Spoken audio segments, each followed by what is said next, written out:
กิโลไหลเรียบร้อยไต่กิโลไต่บ่ยากบ่ซ่าสมัยนี้ไต่อยู่เฮือนกะไหลโลนี่แมงมาดีไหลคูบเอาโอ้ยบ่เอ่ยเบิ่งอยู่ในนี่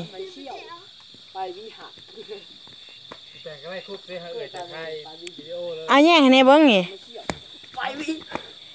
แย่งให้แน่ได้แล้วได้อีกแล้วนี่จิโรนี่ไต่บ่ได้ยากเด้อนี่เด้อจิโรนี่พากันยืนแบบสูบแบบสาบนี่ก็สิเอาจิโรเลยนี่แต่จิโร่บ่ได้ไต่ไฟมันกระโดดมาเอง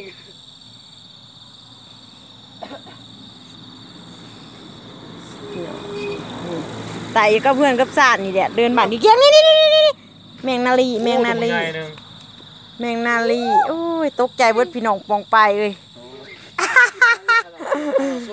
บ่มันบ่มีสัญญาณปานนั้นนี่ดอกไฟแสงจันทร์ไต่อยู่เฮือนเมืองปากซองก็เฮ็ดแนวนี่เกือบคูหลังคาเฮือนเบิ่งเลยพี่น้องจะเป็นสายเป็นครัวที่พ่อซ้ำนี่